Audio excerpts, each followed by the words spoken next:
Zuxiu mengangguk pelan. Pandangannya jatuh ke bangunan putih di tengah-tengah suku itu. Di sana adalah pusat suku. Ketua suku dan beberapa tetua tinggal di sana. Kita harus melapor dan mendaftar dulu, baru bisa menetap di dalam suku. Hati Bai Wanwan penuh rasa penasaran. Rombongan mereka pun berjalan ke arah suku. Makin dekat ke suku, makin banyak manusia hewan yang ditemui. Kebanyakan adalah manusia hewan berwujud singa, bertubuh besar dan memancarkan wibawa. Saat melihat rombongan Bai Wanwan, mereka semua melemparkan tatapan penasaran. Dan ketika melihat dua betina asing, sorot mata mereka berubah menjadi kekaguman bercampur rasa ingin tahu. Tapi karena aura kuat yang terpancar dari Zuxiu dan yang lainnya, tidak ada satu pun yang berani mendekat untuk menyapa. Tidak lama kemudian mereka sampai di pintu masuk suku. Dua manusia hewan bertubuh kekar langsung menghadang jalan mereka. Berhenti, siapa kalian? Ada keperluan apa ke suku Singa Emas? Zuxiu melangkah maju satu langkah, nada bicaranya tenang. Kami dari suku Anjing Hitam. Kami ingin menetap di suku kalian. Mohon sampaikan kepada yang berwenang. Penjaga itu memandangi mereka dari atas ke bawah. Tatapannya berhenti sejenak di wajah Bai Wanwan dan Si Hua. Aku akan melaporkan ke tetua. Setelah berkata begitu, dia langsung berlari menuju pusat suku. Sekitar satu waktu makan kemudian, penjaga itu kembali. Di belakangnya mengikuti seorang tua berambut putih dengan tatapan yang tajam. Dia berjalan menghampiri Zuxiu dan memandanginya dari atas ke bawah. Kamu Zuxiu? Zuxiu mengangguk. Benar, ini aku, orang muda. Aku adalah tetua ketiga suku Singa Emas. Kalau kalian ingin menetap di suku kami, sesuai aturan, kalian perlu mendaftarkan identitas dan menerima pemeriksaan sederhana untuk memastikan kalian tidak membawa barang-barang berbahaya. Kami mengerti, semua sesuai petunjuk tetua. Tetua ketiga mengangguk puas, pandangannya beralih ke Bai Wanwan dan Si Hua. Mereka berdua ini. Mereka adalah betina kami. Tetua ketiga melihat perut Si Hua yang sedikit membuncit. Ada kilatan sesuatu yang melintas di matanya. Ikuti aku antar kalian untuk mendaftar. Rombongan mereka mengikuti tetua ketiga masuk ke dalam suku. Di sepanjang jalan, berbagai toko berjajar di kanan dan kiri.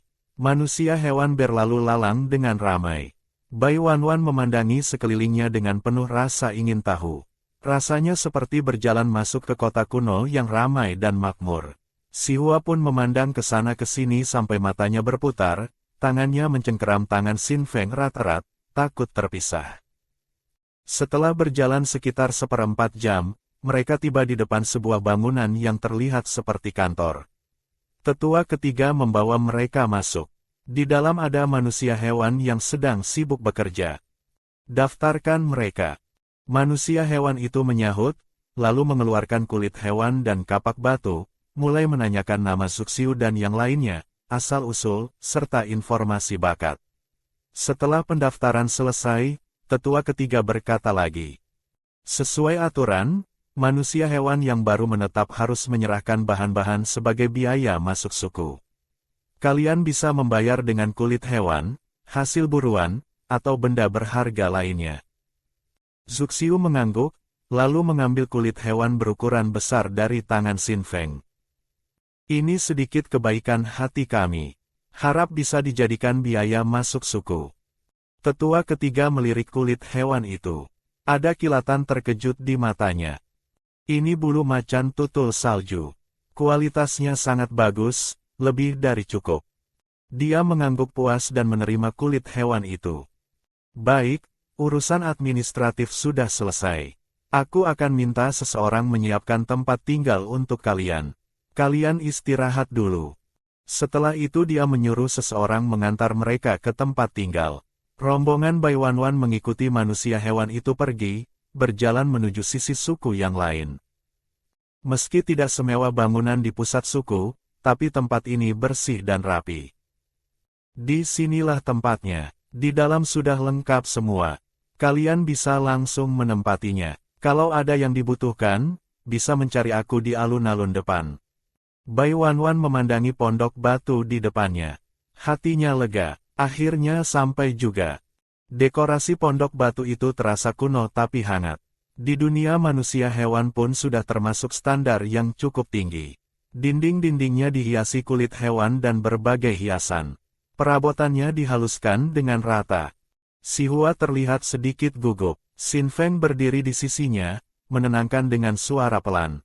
Bai Wanwan memandangi sekeliling, menemukan beberapa bangku batu, lalu menarik si Hua untuk duduk. Kamu sedang hamil, jangan berdiri terus. Kita duduk saja sambil menunggu. Si Hua agak gelisah. Bagaimana kalau ketua suku tidak setuju kita tinggal? Suku-suku manusia hewan memang agak tertutup terhadap orang luar, tapi tidak selalu begitu. Apalagi kita adalah betina yang subur. Kalau ini pun belum cukup, aku masih punya kartu truf lain. Dia tahu betul bahwa tumpukan bahan-bahan dalam ruang sistem, bahkan obat-obatan untuk luka dalam dan luar, semua itu adalah modalnya untuk bernegosiasi. Dia tidak percaya ketua suku Singa Emas akan bersikap acuh tak acuh terhadap semua itu. Jangan terlalu dipikirkan, sesuatu yang belum terjadi tidak perlu dikhawatirkan. Siapa tahu ketualah yang malah memohon kita untuk tinggal. Si Hua tergelak. Dia bahkan tidak mengenal kita. Kenapa harus memohon kita untuk tinggal? Setelah dipancing oleh Bai Wanwan seperti itu, suasana hati si Hua jelas jauh lebih rileks. Para jantan pun berkumpul berbisik-bisik di sudut lain. Tadi aku sempat mengamati. Bangunan di area pusat suku jelas jauh lebih bagus. Yanli ikut mengangguk setuju. Kita bisa coba minta ke ketua suku, minta pindah ke pondok yang lebih besar. Biar Wanwan tinggal lebih nyaman. Nanti kita bergantian pergi berburu. Kasih mereka lebih banyak hasil buruan, pasti beres. Belum selesai mereka berdiskusi, terdengar suara langkah kaki dari luar. Bai Wanwan menghentikan obrolan dengan si Hua, mendongak menatap ke arah pintu. Seorang jantan paruh baya masuk. Di sisinya ada seorang jantan yang lebih tua lagi, rambutnya sudah putih bersih. Jantan paruh baya itu memiliki kesan tegar di wajahnya yang tampan, dan setiap gerak-geriknya memancarkan wibawa yang tenang. Hati Bai Wanwan bergerak sedikit. Ini pasti ketua suku Singa Emas. Jauh lebih muda dari yang dia bayangkan. Tapi ada semacam aura yang sudah terasa oleh waktu, yang tidak bisa diabaikan begitu saja. Kalian manusia hewan dari luar, datang ke suku Singa Emas, apakah kalian ingin bergabung dengan kami?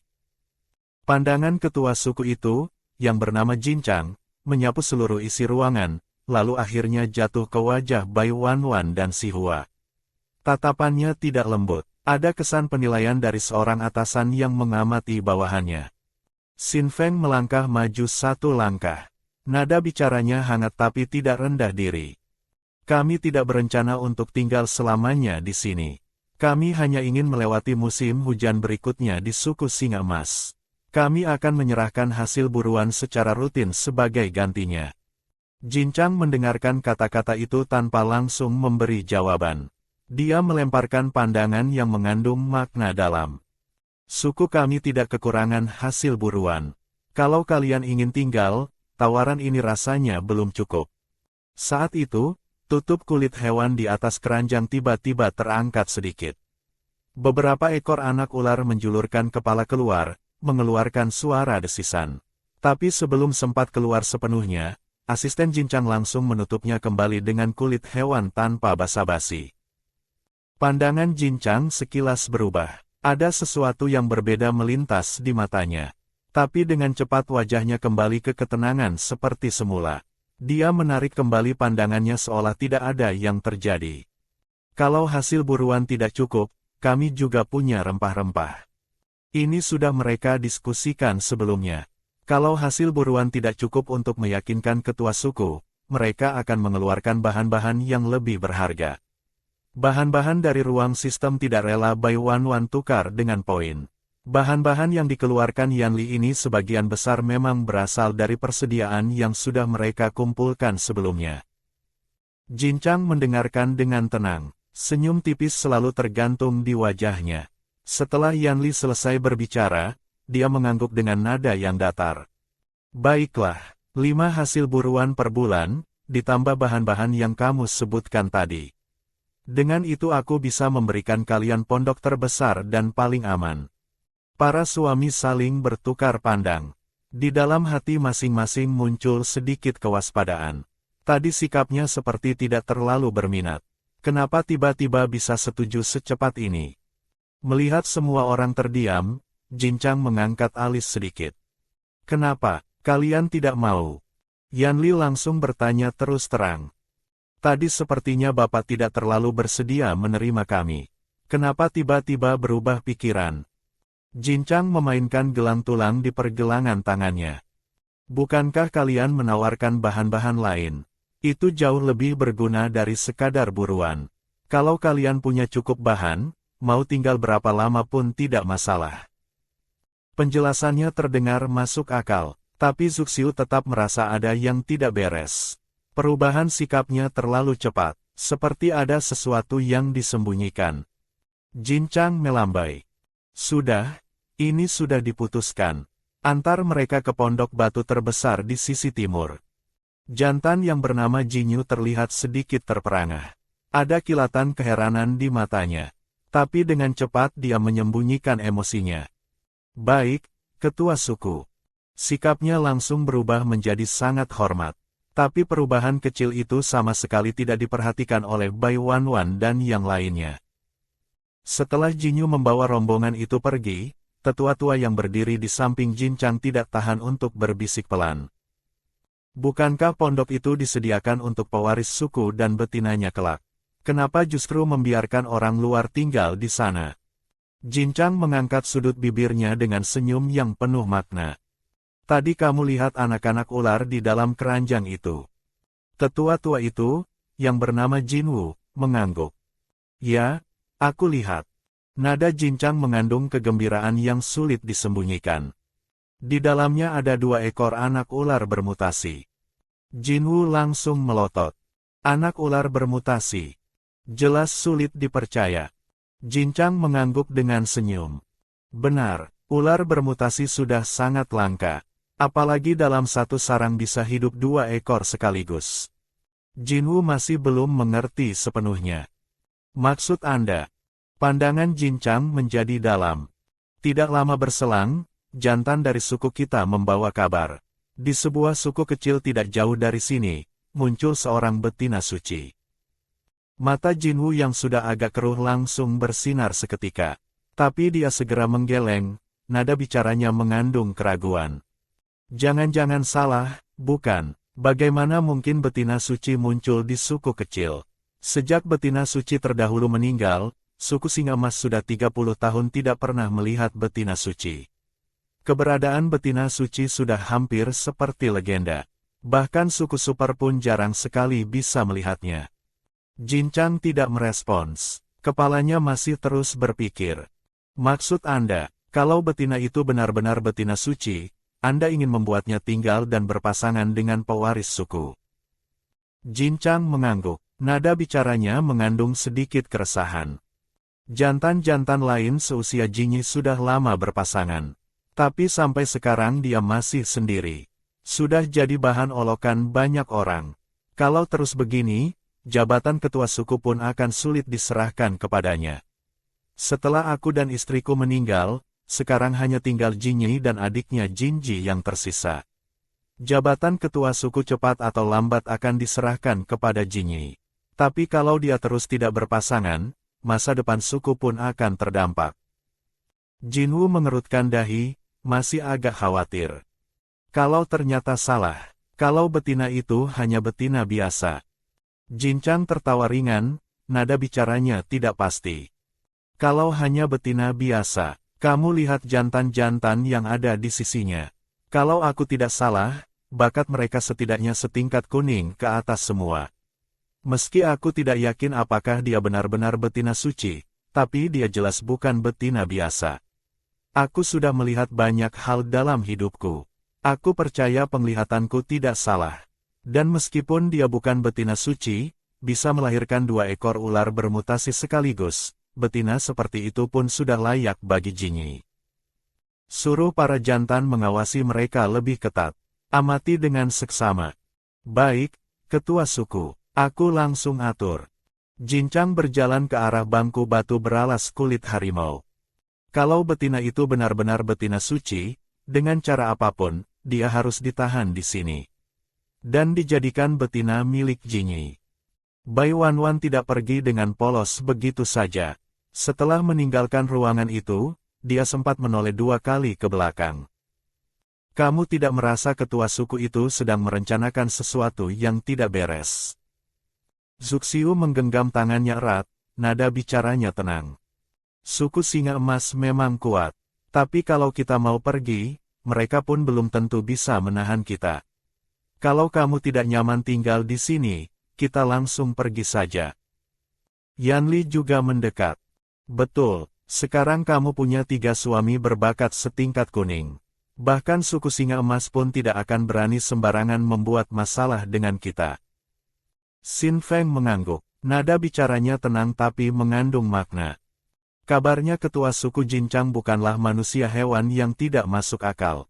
Kita bisa tinggal dulu sambil mengamati situasi, baru memutuskan langkah selanjutnya. Mendengar kata-kata mereka, Bai Wanwan memutuskan untuk tidak terlalu memikirkan hal itu dulu.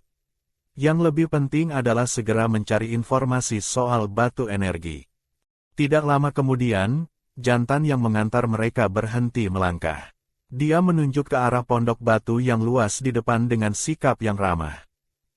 Pondok ini terdiri dari 2 bagian. Bagian depan yang lebih besar memiliki 5 kamar. Bagian belakang hanya 2 kamar. Di antaranya ada halaman yang memisahkan keduanya. Kalian bisa tinggal bersama-sama di sini. Bai Wanwan memandangi sekeliling. Hatinya sangat puas. Begini dia dan si Hua bisa tinggal bersama.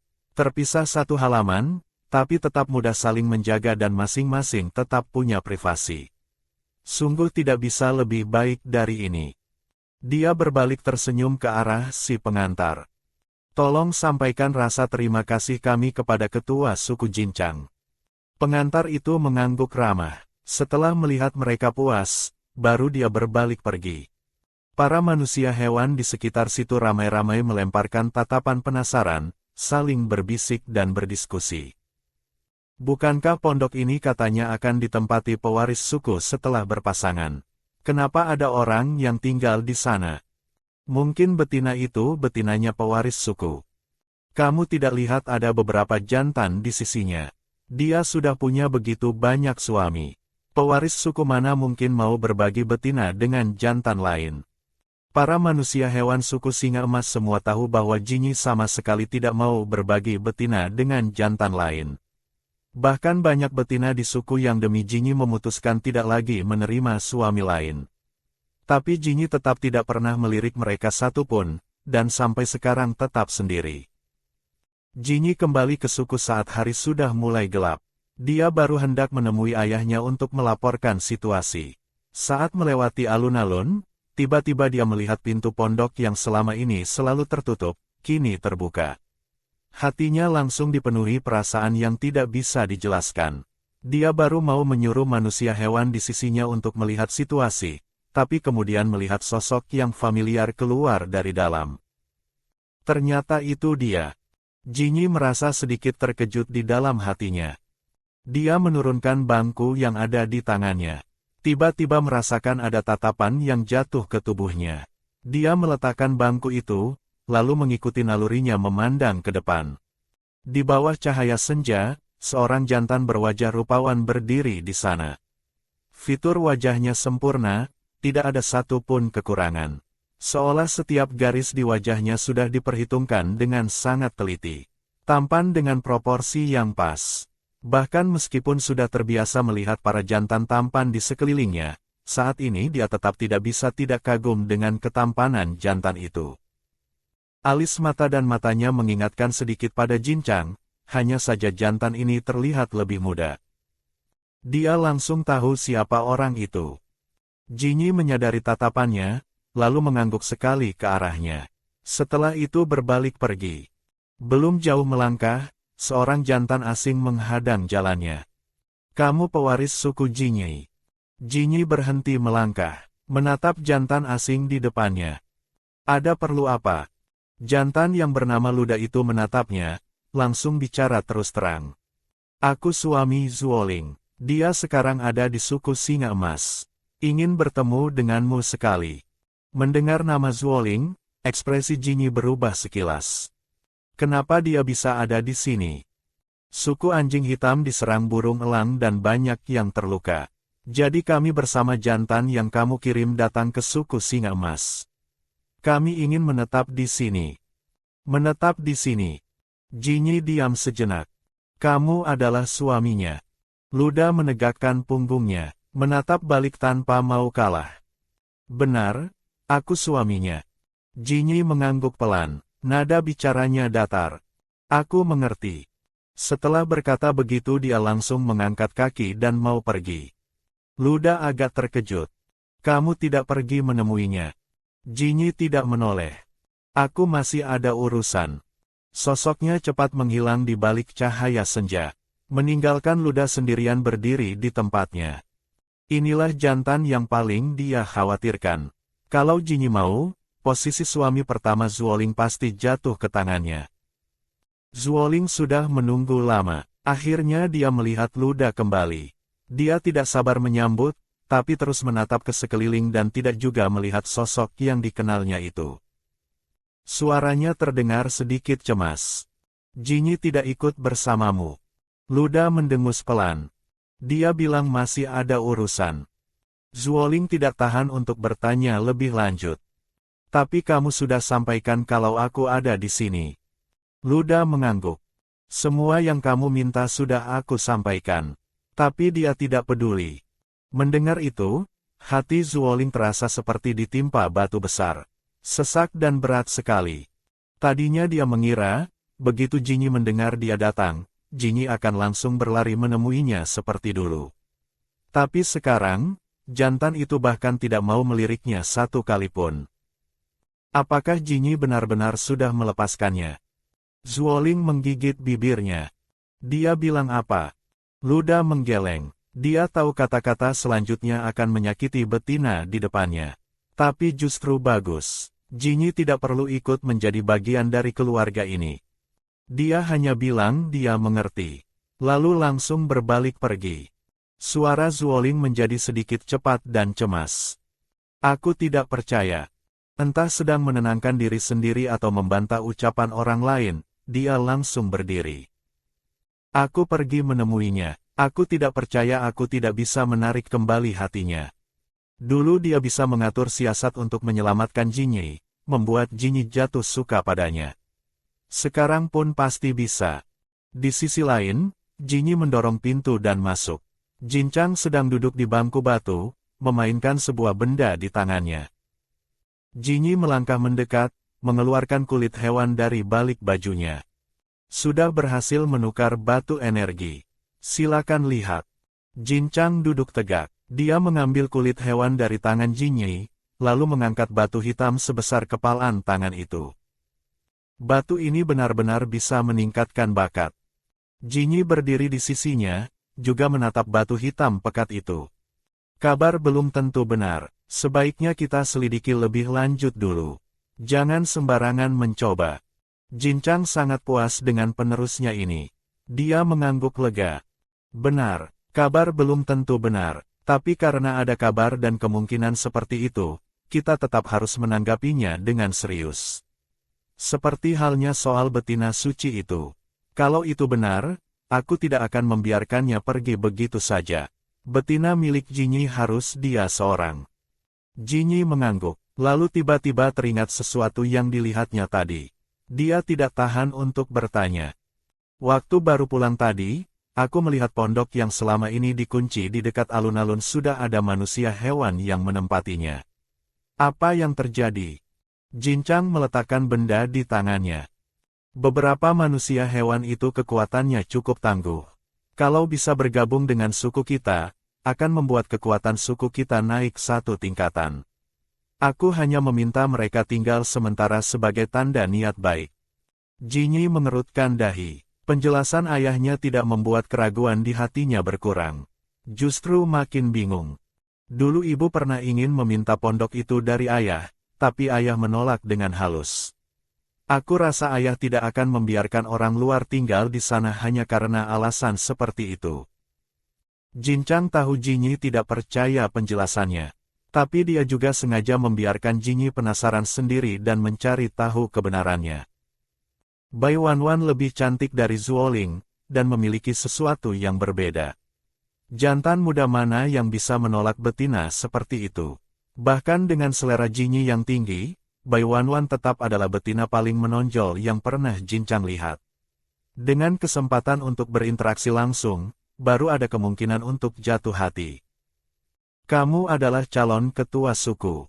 Kamu harus belajar mempertimbangkan kepentingan suku. Awasi manusia hewan asing itu. Jinyi diam sejenak. Dia merasa ada sesuatu yang tersembunyi di balik kata-kata ayahnya.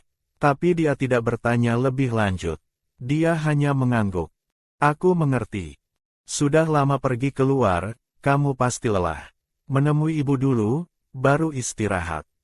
Jinyi mengangguk. Berpikir sebentar lalu berbalik pergi.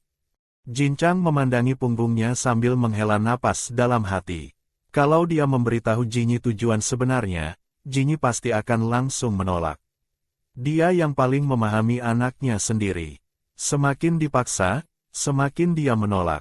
Jadi dia akan membiarkan Jinyi penasaran sendiri, lalu mendekat dan mengamati sendiri.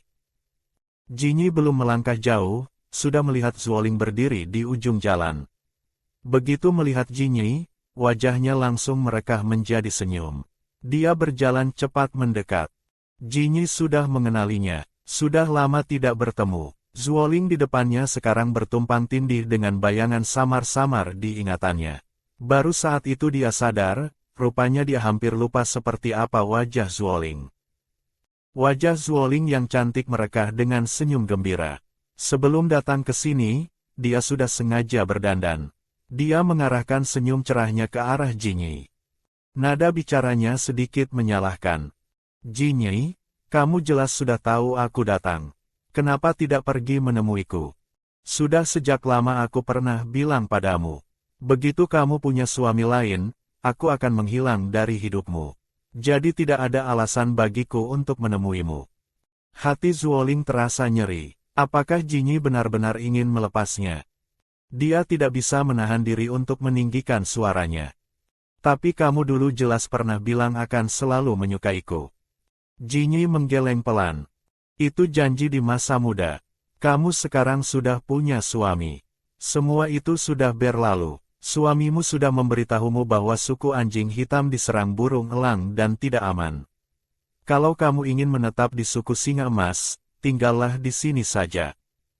Zuoling menahan emosinya, matanya bersinar lembut menatap Jinyi.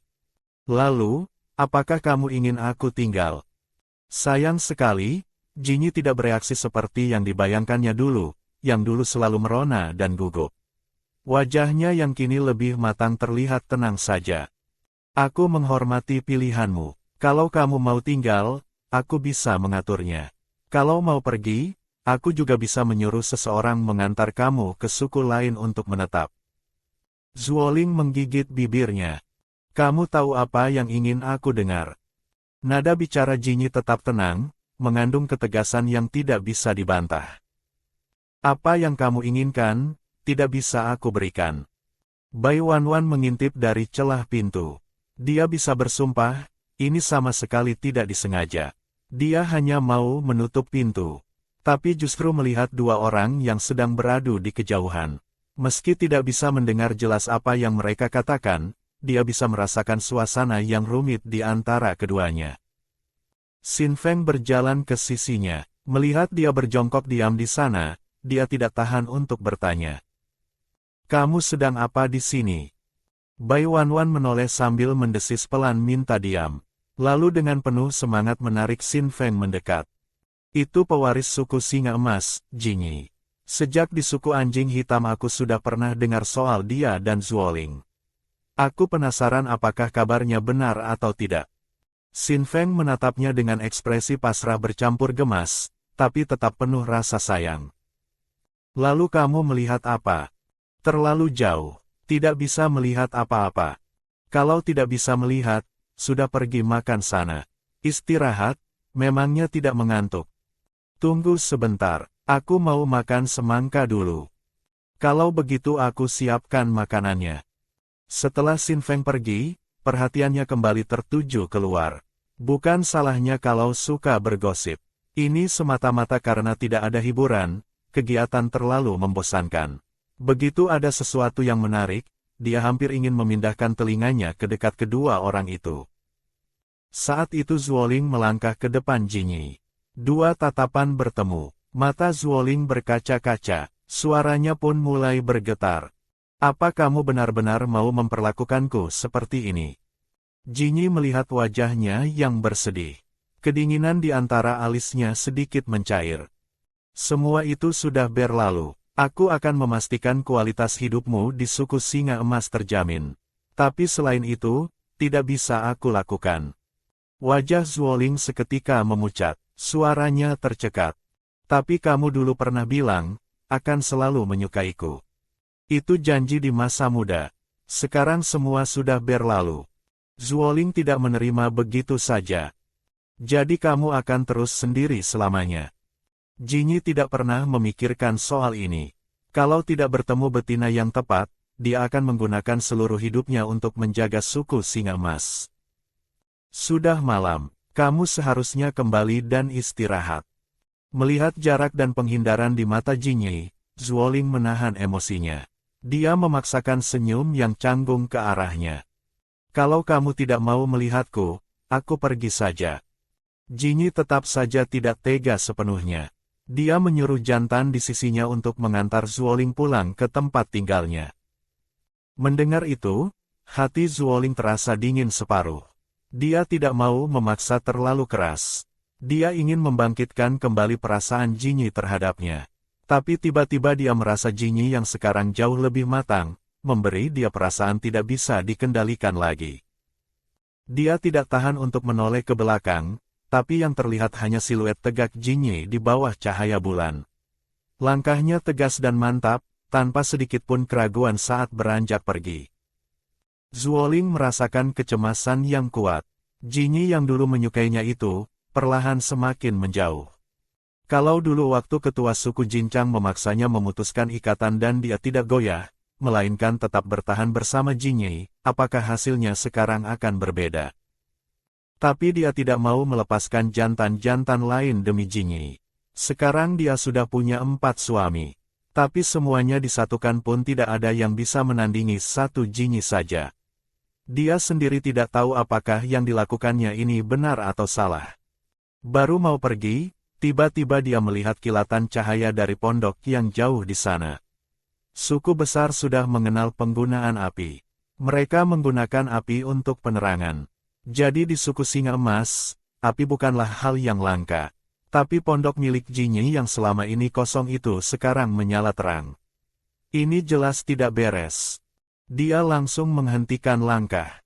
Ada manusia hewan yang tinggal di sana. Benar, betina Zuoling. Wajah Zuoling langsung berubah heran. Dia sendiri juga mengincar pondok yang lapang itu. Terutama setelah tahu pondok itu adalah tempat tinggal Jinyi kelak. Dia langsung meminta seseorang mengaturnya agar dia bisa tinggal di sana. Tapi jantan itu bilang ketua suku tidak mengizinkan siapapun masuk, kecuali pewaris suku dan betinanya kelak. Karena menyangkut ketua suku Jincang, Zuoling tidak berani mengajukan permintaan lebih. Apakah dia bisa menetap di suku singa emas pun masih tergantung pada niat baik Jincang. Tapi dia tidak menyangka, hanya dalam waktu 10 hari lebih, pondok itu sudah ada penghuninya. Nada bicaranya mengandung sedikit rasa mempertanyakan. Bukankah pondok itu untuk Jinyi? Kenapa ada manusia hewan yang masuk ke sana? Jantan itu menggaruk kepala, sedikit canggung menjelaskan. Itu perintah ketua suku. Beberapa manusia hewan dari luar dipersilakan tinggal sementara di sana. Wajah Zuoling seketika berubah tidak enak. Apakah itu betina yang bernama Bai Wanwan? Jantan itu mengangguk. Ya, benar itu dia. Di dalam hati Zuoling seketika timbul rasa was-was yang belum pernah dirasakannya sebelumnya. Matanya meredup. Jantan di sisinya tidak tahan untuk memanggil pelan. Zuoling. Dia baru tersadar, menyembunyikan emosi di wajahnya. Sudahlah, hari sudah tidak muda. Mari kita pergi. Bai Wanwan yang tadinya sedang asyik menonton ternyata dua orang itu tidak sampai berpelukan mesra. Jinyi sepertinya selalu menjaga jarak dari Zuoling. Bahkan dengan cepat berbalik pergi. Tidak ada yang menarik untuk ditonton. Dia baru mau menutup pintu, tapi Zuoling malah menoleh ke arah ini. Tangannya yang menopang pintu berhenti bergerak. Jangan-jangan Zuoling tahu dia tinggal di sini. Tepat saat dia sedang memikirkan itu, kepala Yanli tiba-tiba menyelinap dari belakangnya. Aura panas yang khas dari seorang jantan menyeruak bersamanya. Wan, kamu sedang lihat apa? Sambil bertanya, dia ikut mengintip ke arah pintu. Betina itu Zuoling. Wajah Yanli yang tadinya penuh senyum langsung melorot begitu melihat Zuoling di kejauhan. Seperti melihat sesuatu yang kotor. Dia langsung menutup pintu rapat-rapat. Ada apa bagusnya dilihat? Mending lihat aku saja. Bai Wanwan memandang wajahnya yang bersih dan bersinar itu, lalu mengangkat tangan dan menggemas-gemaskan pipinya. Memang tidak ada yang lebih ganteng dari kamu. Yanli langsung tergelak lagi karena dimanjakan seperti itu. Giginya terlihat. Betina itu tidak baik. Jauhi dia ya. Iya, aku jauhi dia. Zuoling memang tidak pernah secara terang-terangan memusuhinya. Tapi tipu muslihatnya tidak bisa mengelabuinya. Baru saja selesai bicara, Yanli langsung memeluknya. Kamu baik sekali padaku. Bai Wanwan bersandar di pelukannya. Bibirnya sedikit melengkung. Kalau begitu, boleh cerita padaku bagaimana kamu sembuh dari racun bunga emas waktu itu. Mendengar itu, kepala Yanli langsung dipenuhi beberapa gambaran. Pipi dan ujung telinganya meledak merah seketika. Dari sisi lehernya terdengar napas jantan yang tidak teratur. Hembusan panas itu menerpa kulitnya, membuat tubuhnya bergetar kecil tanpa disadari. Suara Yanli terdengar sedikit tertahan, mengandung sesuatu yang berusaha dia tahan. Malam ini boleh tidur di sarangku. Bertatapan dengan sorot mata Yanli yang berkobar, Bai Wanwan tidak punya pilihan selain mendekatkan diri ke telinganya. Aku belum siap, 2 hari lagi boleh. Yanli menarik napas panjang, berusaha menenangkan dirinya. Baik, aku nurut kamu. Meski sekarang ditolak, tapi mendapat jawaban yang pasti, seluruh tubuhnya langsung penuh semangat. Rasanya ingin lari ke gunung beberapa putaran dan berburu beberapa ekor hewan sekalian. Baru kemudian Xin Feng memanggil dari dalam. Yanli baru mau melepaskannya dengan tidak rela. Bai Wanwan menggandeng tangan Yanli masuk ke dalam. Si Hua mereka tidak ikut makan ke sini. Xin Feng merapikan mangkuk dan sumpit. Xin Feng bilang si Hua agak tidak enak badan. Jadi tidak kemari untuk makan. Dia mengambil sumpit dan baru mau mulai makan, tapi baru menyadari Zuxiu tidak ada. Dia memandang ke sekeliling kamar. Tidak ada jejak Zuxiu. Zuxiu mana? Dia sudah keluar, minta kita tidak perlu menunggu. Bai Wanwan merasa sedikit khawatir. Keluar untuk apa? Jangan-jangan pergi mencari informasi soal batu energi. Zuxiu khawatir tidak bisa lama di suku Singa Emas. Jadi langsung pergi mengintai situasi. Tapi sudah cukup lama juga ya. Tidak perlu khawatir, Zuxiu tahu batas diri. Kalau ada situasi darurat, dia bisa menjaga diri sendiri. Mendengar kata-kata Xin Feng, syarafnya yang tegang sedikit mengendur. Mereka pun makan. Tapi sampai makan selesai, Zuxiu belum juga kembali. Bai Wanwan sudah bolak-balik keliling kamar beberapa kali. Akhirnya dia tidak tahan lagi. Dia melangkah ke pintu dan membuka daun pintu besar itu. Yanli langsung menghadangnya. Sudah gelap, kamu mau keluar? Temani aku jalan-jalan. Aku tidak tenang. Sudah berapa lama ini? Masa mengintai situasi butuh waktu selama ini? Baik. Aku temani kamu. Aku temani Wanwan keluar cari Zuxiu. Sebentar lagi kembali. Jaga Wanwan baik-baik. Di perjalanan, Yanli sambil mengobrol berkata. Suku singa emas ini besar sekali. Kita tidak tahu di mana Zuxiu perginya. Pandangannya menyapu sepanjang jalan. Para manusia hewan rupanya tidak punya banyak kegiatan hiburan. Pada jam-jam seperti ini mereka sudah mulai bermesraan dengan suami masing-masing di balik selimut. Setiap kali melewati sebuah pondok batu, hampir selalu terdengar suara-suara yang tidak karuan. Yanli belum pernah merasakan hal-hal seperti itu. Dulu tidak ada betina yang disukai. Mendengar suara-suara itu pun tidak terlalu membuat emosinya bergolak. Tapi sekarang betina yang disukainya ada di sisinya. Dia langsung membuka mulut berbicara. 1 untuk mengalihkan kekhawatiran Wanwan. 2 untuk memecah perhatiannya sendiri. Besok aku naik gunung menebang pohon. Selain bangku kecil, kamu mau buat apa lagi? Bai Wanwan agak tidak fokus. Buat talenan. Sama meja yang mudah dipindah-pindah. 2 orang menelusuri satu demi satu jalan panjang. Tetap tidak menemukan manusia hewan lain selain mereka berdua. Bagaimana kalau kita balik ke rumah dulu? Siapa tahu Zuxiu sudah pulang. Bai Wanwan baru mau menjawab. Tiba-tiba di depan sana muncul sosok manusia hewan. Di bawah sinar bulan, sosok yang tinggi dan ramping itu terlihat sangat jelas. Zuxiu sepertinya juga melihat mereka. Dia melangkah cepat ke arah mereka. Kenapa kalian ada di sini? Kami sudah selesai makan. Kamu masih belum pulang. Aku agak khawatir. Setelah berkata begitu, dia seperti mencium aroma darah yang samar. Zuxiu memandangi betina di depannya yang terlihat cemas. Ada sesuatu yang lembut melintas di kedalaman matanya yang biasanya dingin. Aku hanya keluar melihat-lihat situasi. Bai Wanwan langsung menarik tangannya. Lalu kenapa ada bau darah di badanmu? Zuxiu menyadari gerakannya. Dia mengulurkan tangan menggenggam pergelangan tangannya. Tidak perlu khawatir. Darahnya bukan darahku. Bai Wanwan mendongak. Matanya penuh tanda tanya. Bukan darahmu. Zuxiu mengangguk pelan, nada bicaranya tenang. Ada jantan yang terus mengikutiku. Aku beri dia sedikit pelajaran. Kita baru tiba di suku singa emas dan sudah ada yang mengikuti kita. Mungkin mereka melihat jejakku dan ikut untuk melihat-lihat.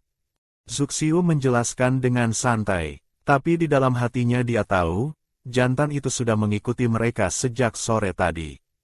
Kemungkinan besar memang utusan ketua suku Jincang yang disuruh mengawasi. Tapi dia tidak berniat memberitahu Wanwan soal ini agar tidak membuatnya khawatir. Zuxiu sudah punya rencananya sendiri. Musim hujan akan segera tiba. Lingkungan suku singa emas relatif nyaman. Setidaknya bisa membuat Wanwan tinggal dengan tenang. Sementara itu identitasnya sebagai betina suci, kemanapun dia pergi akan selalu memicu perebutan. Daripada terus berpindah-pindah dan menghindar, lebih baik tinggal sementara di sini. Dia berharap pengawasan dari pihak suku itu hanya karena kehati-hatian semata, bukan karena niat yang tidak baik. Sudah, hari sudah malam. Mari kita pulang. Bai Wanwan mendorong pintu dan melangkah cepat masuk. Xin Feng mendengar suara, lalu keluar dari dalam. Melihat sesuatu yang aneh di wajahnya, dia tidak tahan untuk bertanya. Ada apa? Tidak bisa menepati janjinya kepada Xin Feng. Jadi daripada panjang lebar, dia langsung bertindak dulu. Setelah masuk ke kamar, dia langsung berbaring. Nanti kalau Zuxiu kembali, kamu bilang aku sudah mengantuk dan tertidur. Sudut bibir Xin Feng melengkung membentuk senyum lembut. Aku pergi ambilkan air dulu. Zuxiu dan Yanli menyusul masuk dari luar. Zuxiu meliriknya sekejap, bahkan tanpa bertanya apa-apa. Pandangannya beralih ke arah kamar Xin Feng, lalu kakinya melangkah masuk ke sana. Bai Wanwan setengah memejamkan mata. Agak mengantuk. Mendengar suara masuk, dia tidak membuka mata. Kamu sudah bicara dengan dia. Merasakan Xin Feng duduk di tepi ranjang batu, Bai Wanwan langsung merangkul pinggangnya. Kalimatnya belum selesai, dia tiba-tiba menyadari sesuatu tidak beres dengan aroma di sekitarnya. Aroma Zuxiu jauh lebih dingin dari biasanya. Dia langsung membuka mata dengan kaget. langsung bertatapan dengan sorot mata Zuxiu yang setengah senyum setengah tidak. Bersembunyi dari aku sampai ke kamar Xin Feng segala. Bai Wanwan langsung melepaskan pelukannya. Memejamkan mata kembali, berpura-pura mengantuk. Nada bicaranya malas-malasan. Kamu mau ngomong apa? Aku ngantuk sekali. Besok saja bicara waktu aku sudah bangun. Setelah berkata begitu, dia membalikkan badan. Bahkan sengaja memperlambat napasnya sampai terdengar berat. Zuxiu tidak membuka mulut lagi. Duduk sebentar, tiba-tiba tangannya mengulurkan untuk memeluknya. Dia hanya bisa berpura-pura terbangun lagi. Kenapa? Jangan ganggu, aku mengantuk. Zuxiu menunduk memandanginya. Aku sudah pernah lihat kamu yang benar-benar mengantuk. Aktingmu terlalu buruk. Bai Wanwan tidak mau berpura-pura lagi. Dia membuka mata. Saat Zuxiu mau mengangkatnya, Bai Wanwan langsung memegang tangannya. Aku memang sedikit mengantuk, tidak mau pindah-pindah. Pandangan Zuxiu menyapu wajah dan alisnya. Kata-katanya tidak banyak tapi tekanannya sangat kuat. Bai Wanwan melihat dia sedikit marah. Dia mendekat dan mencium Zuxiu sekali. Kerutan di antara alis Zuxiu tidak sepenuhnya menghilang, tapi jelas lebih lunak dari tadi. Mau pakai cara ini juga untuk mengalihkan situasi. Ceritakan alasannya. Baik, aku tidak sengaja berbohong padamu. Aku hanya takut kamu merasa aku pilih kasih. Waktu kamu keluar tadi, aku dan Xin Feng sudah berjanji. Aku tidak mau mengecewakan kalian satupun. Emosi Zuxiu sedikit mereda. Kamu bukan sengaja menghindari aku. Bai Wanwan tersenyum cerah. Buat apa aku menghindari kamu? Aku menyukaimu, waktu tidak cukup malah. Hari ini aku maafkan kamu. Ingat-ingat apa yang baru saja kamu katakan. Kalau begitu kamu juga pergi istirahat ya. Zuxiu memandangi wajahnya yang memesona.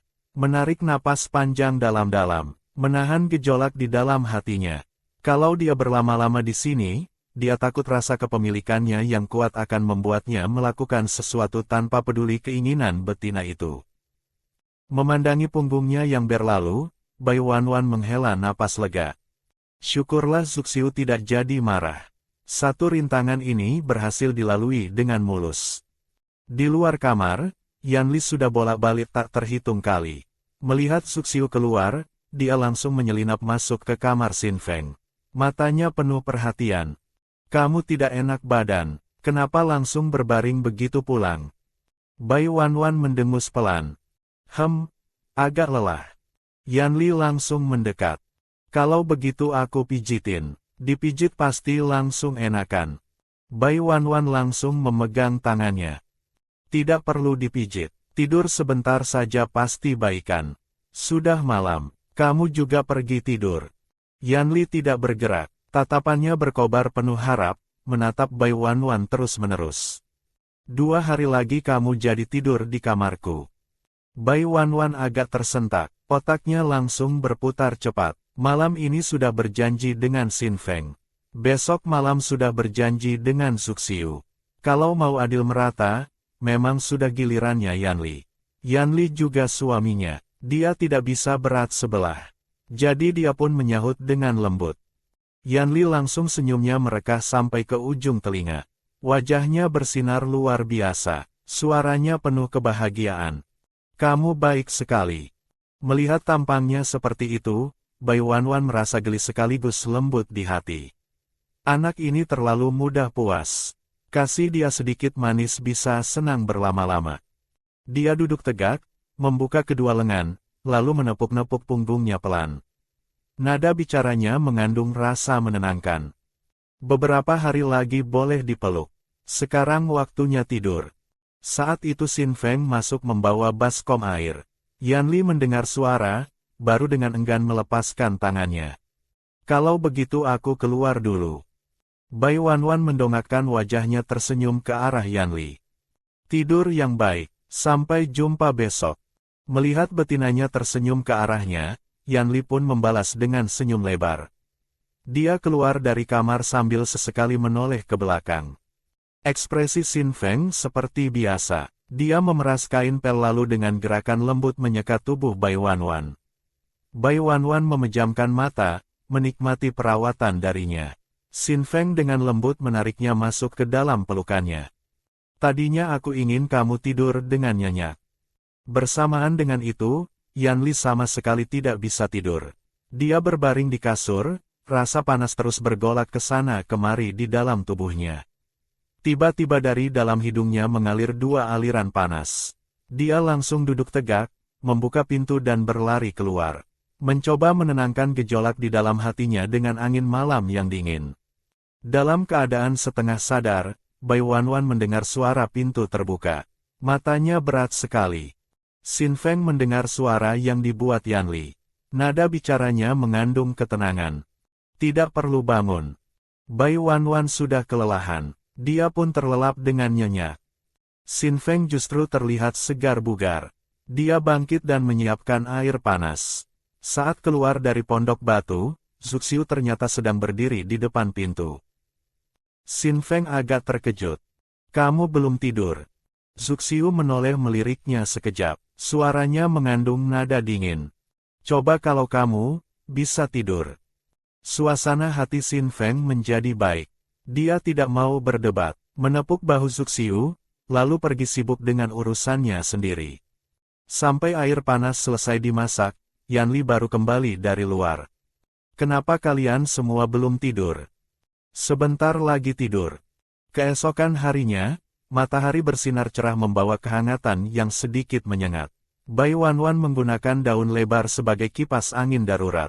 Dia bersandar di samping Si Hua, matanya setengah terpejam memandangi para jantan yang sibuk bekerja. Zuxiu dan Xin Feng pergi berburu ke gunung. Sementara Yan Li dan Xin Feng mengikuti permintaannya sedang membuat kursi santai. Dia hanya menjelaskan 2 kali. Para jantan langsung paham maksudnya. 1 kursi sudah selesai. Meski sedikit berbeda dari kursi santai yang ada di ingatannya, tapi selama bisa dipakai berbaring, dia tidak keberatan. Tuntutannya memang tidak tinggi. Dia mengalihkan pandangan ke sisi Si Hua. Hari ini kamu merasa bagaimana? Si Hua tersenyum cerah. Dia mengelus-elus perutnya yang membuncit. Tidak ada yang tidak enak. Cuma agak mengantuk saja. Kak, menurutmu aku ini bisa melahirkan 5 anak juga tidak? Bai Wanwan sudah bertanya ke sistem jauh-jauh hari. Di perut Si Hua hanya ada 2 anak. Dia tersenyum ringan. Pasti bisa, meski tidak sampai 5. Belum selesai bicara, Yan Li tiba-tiba mendekat. Karena cuaca panas, wajahnya memancarkan aura yang bersemangat, tapi matanya bersinar cerah. Wanwan, kamu lapar, aku pergi ambilkan makanan untukmu. Bai Wanwan dengan santai mengulurkan tangan menyeka keringat tipis di dahinya. Aku tidak lapar, tidak perlu urus aku. Lalu melirik Yan Li dengan geli. Lihat kamu, betul-betul tahu cara memanjakanku. Yan Li mendengar itu langsung bersemangat. Ada yang tidak perlu dipamerin pun tetap mau baik padaku. Apa bagusnya dipamerin, suamiku tidak perlu dipameri pun tetap baik padaku. Tanpa terasa, di luar pondok batu tempat mereka tinggal sudah berkerumun cukup banyak betina yang ingin melihat keramaian. Kemarin hanya sebagian yang tahu bahwa ada manusia hewan dari luar yang tinggal di pondok milik Jinyi itu. Pagi ini kabar sudah menyebar luas. Tidak sedikit betina yang berlari ke sini untuk melihat sendiri. Begitu melihat wajahnya yang cantik, betina-betina yang wataknya sombong sudah mulai tidak senang di hati. Hanya betina tidak berguna yang perlu dikelilingi banyak jantan. Yan Li tadi masih sibuk memikirkan Bai Wanwan dan tidak terlalu mendengar jelas apa yang dikatakan betina-betina itu. Tapi begitu mendengar dengan jelas, amarahnya langsung melonjak naik. Betinanya jelas baik jauh melebihi mereka semua. Tidak ada bandingnya. Dia baru mau angkat bicara, tapi Xin Feng sudah lebih dulu menghentikannya. Xin Feng berbalik menatap betina yang tadi bersuara, nada bicaranya tidak terlalu tajam tapi mengandung makna. Jadi suamimu kasihan ya? Betina itu mengedipkan mata tidak mengerti. Betinaku tahu cara menyayangi kami. Sebagai suaminya, kami sangat bahagia. Kami hanya tidak tahu, suamimu yang mendengar kata-katamu tadi, apakah merasa bahagia atau sedih? Bai Wanwan yang tadinya mau angkat bicara sendiri, melihat Sin Feng berkata dengan cara seperti itu sehingga membuat betina itu malu sendiri, dia pun dengan santai kembali duduk. Betina itu membalas dengan jengkel. Suamiku apapun yang aku lakukan, dia tetap baik padaku. Sin Feng dengan tenang mengangguk. Itu memang sudah kewajiban setiap jantan. Tapi apakah dia bahagia atau tidak, hanya dia sendiri yang tahu. Betina itu tiba-tiba teringat suaminya. Terkadang suaminya memang seperti sengaja menghindarinya. Para betina yang berkerumun makin lama makin banyak. Tatapan mereka tanpa malu-malu mengembara di tubuh Sin Feng dan Yanli. Penuh keserakahan. Bai Wanwan baru pertama kali ingin menutup mata orang lain. Kalian pergi bekerja di halaman belakang saja. Sin Feng dan Yanli sudah dari tadi ingin menjauh dari betina-betina itu. Tapi karena Wanwan ada di sini, mereka takut dia diintimidasi. Kamu juga masuk ke dalam. Aku dan si Hua duduk di sini saja. Malas pindah-pindah. Tapi mereka khawatir. Ada sesuatu langsung panggil kalian. Sin Feng akhirnya berhenti menggenggam peralatan di tangannya. Memang aku agak tidak suka ditatap-tatap betina seperti ini. Kalau begitu aku dan Yanli masuk dulu. Dua jantan itu menggotong batang-batang kayu dan papan kayu, masuk ke dalam. Tapi semangat para betina tidak lantas padam. Mereka masih berkerumun di sekitar situ. Bai Wanwan sama sekali tidak merasa tidak nyaman. Kalau ada betina di suku Singa Emas yang cocok diajak berteman, dia tidak keberatan menambah beberapa teman. Tapi kalau betina-betina ini datang untuk mencari masalah, dia juga tidak keberatan membereskan mereka. Kalian dari suku mana? Ada betina yang tidak sopan langsung berseru ke arah Bai Wanwan. Dia menuangkan air untuk dirinya sendiri. Seolah tidak mendengar. Hei, aku sedang bicara dengan kamu. Dia mendongak menatap betina yang berseru itu. Betina itu bertubuh agak kekar. Wajahnya maskulin dengan fitur-fitur yang keras. Kalau bukan karena ciri-ciri wanitanya yang jelas, dia hampir mengira itu adalah jantan. Kamu mau bertanya adalah urusanmu. Mau ku jawab atau tidak adalah urusanku. Kalau aku lagi mau, aku jawab beberapa patah kata juga tidak masalah. Tapi sikapmu membuat aku sangat tidak suka. Betina itu mendengar sampai selesai, lalu dengan marah melangkah maju. Badannya 2 kali lipat lebih besar dari Bai Wanwan. Berdiri di depannya seperti sebuah gunung. Si Hua dengan cepat berdiri, mau melindunginya. Bai Wanwan dengan tenang mengulurkan tangan menahannya. Duduk jangan bergerak. Setelah menenangkan si Hua, baru dia mendongak memandangi gunung besar di depannya. Betina itu sudah terlalu dekat, sampai dia bisa mencium bau yang tidak sedap. Kamu begini rapat, aku sampai bisa cium bau badanmu. Suamimu tidak jijik. Wajah betina itu berubah makin gelap.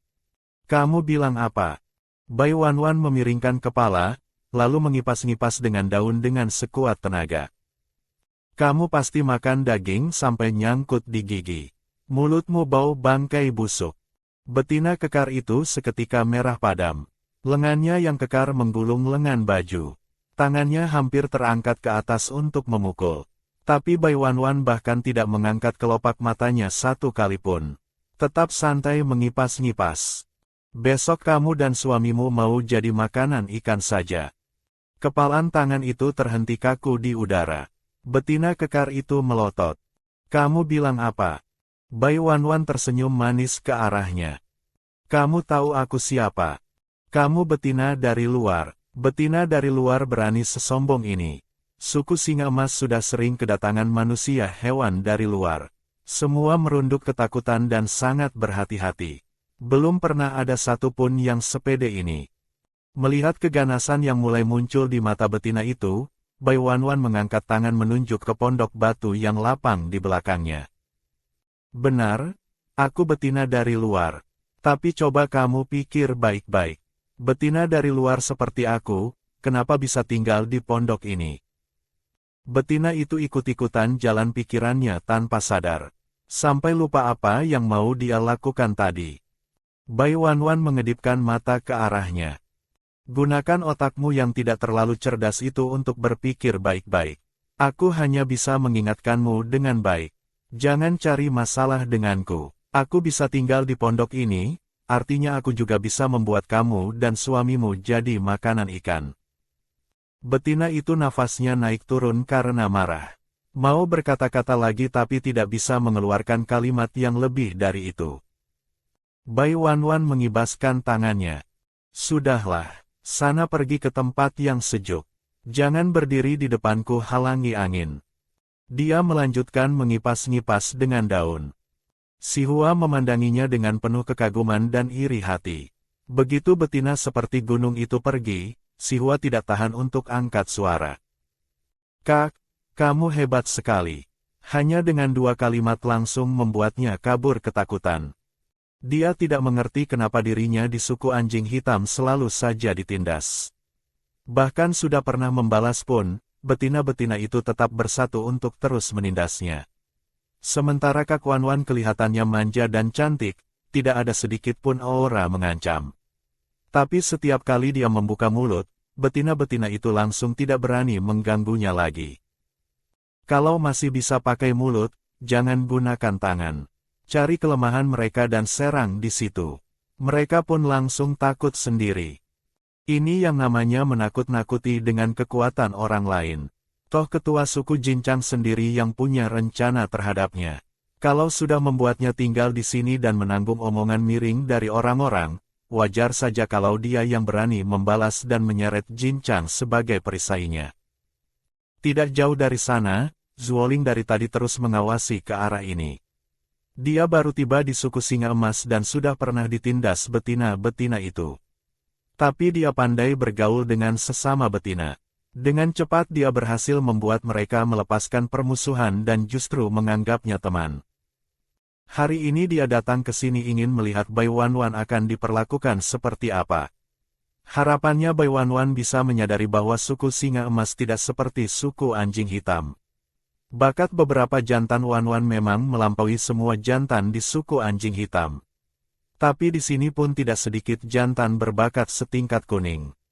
Waktu dia tiba, kebetulan melihat betina kekar bernama Huna itu menggulung lengan baju mau memukul Bai Wanwan. Zuoling menatap gerakan Huna, tapi Huna malah tiba-tiba berhenti. Zuoling berdiri agak jauh, hanya bisa melihat Bai Wanwan berkata beberapa kalimat ke Huna. Lalu Huna seperti ketakutan dan mundur. Saat itu Bai Wanwan menoleh ke arah ini. Zuoling langsung bersembunyi di balik dinding. Khawatir ketahuan. Bai Wanwan melihat betina-betina itu masih belum pergi. Sorot matanya mengandung ancaman. Kalian masih mau melihat? Ya. Aku lempar semua kalian ke kolam ikan saja. Betina-betina yang lain tidak mendengar jelas apa yang dikatakan Bai Wanwan ke Huna tadi. Tapi mereka semua tahu Huna orangnya kasar dan suka seenaknya. Senang menindas orang karena tubuhnya yang kekar. Melihat Huna diam saja dan malah pergi, mereka pun tidak berani mendekat. Perlahan semuanya buyar. Bai Wanwan merasa udara di sekitar menjadi jauh lebih segar. Dengan puas menarik napas dalam 2 kali. Sambil makan buah, dia ngobrol santai dengan si Hua. Di sisi lain, Zuoling menunggu betina-betina itu mendekat. Mendengar suara langkah kaki tidak jauh dari sana, baru dia keluar dari balik dinding. Melihat Huna dengan muka penuh amarah, dia berpura-pura heran. Ini ada apa? Siapa yang membuat kamu marah? Huna mengembang-kempiskan hidungnya. Betina dari luar itu, bikin aku marah sekali. Zuoling mengangkat tangan menenangkannya. Jangan marah. Ceritakan pelan-pelan, aku dengarkan. Betina dari luar itu malah bilang mau melemparku ke kolam ikan. Zuoling pura-pura tidak percaya. Dia bilang begitu ke kamu. Dia berani. Ketua suku yang izinkan dia tinggal di pondok itu. Kalau aku sampai mengganggunya, dan ketua suku sampai membelanya, benar-benar dilempar ke kolam ikan bagaimana? Betina-betina yang tadi berjalan di belakang pun ikut mendekat satu persatu. Menyapa Zuoling. Zuoling menyahut satu persatu dengan ramah. Lalu berpura-pura khawatir. Dia segalak itu. Kedepannya kamu semua tidak akan ditindasnya. Betina-betina itu meski tidak angkat bicara, tapi kalau Huna saja tidak berani mengganggu, mereka tentu lebih tidak berani. Menyebalkan sekali. Betina dari luar itu sebenarnya siapa? Jangan-jangan betina milik pewaris suku. Mana mungkin, pewaris suku sukanya Zuoling. Mana mungkin betina itu? Kalian lihat tidak suami-suami betina itu. Kecuali pewaris suku, tidak ada jantan lain di suku yang bisa menandingi mereka. Si Bai Wanwan itu memang hebat sekali ya. Melihat topik pembicaraan mulai bergerak ke arah yang tidak disukainya, Zuoling segera mengambil alih. Jinyi tidak akan menyukai dia. Dia seperti itu, aku juga tidak suka dengannya. Dia menyebalkan sekali. Zuoling matanya bergerak pelan. Sebenarnya aku punya cara agar kalian tidak perlu khawatir lagi ke depannya.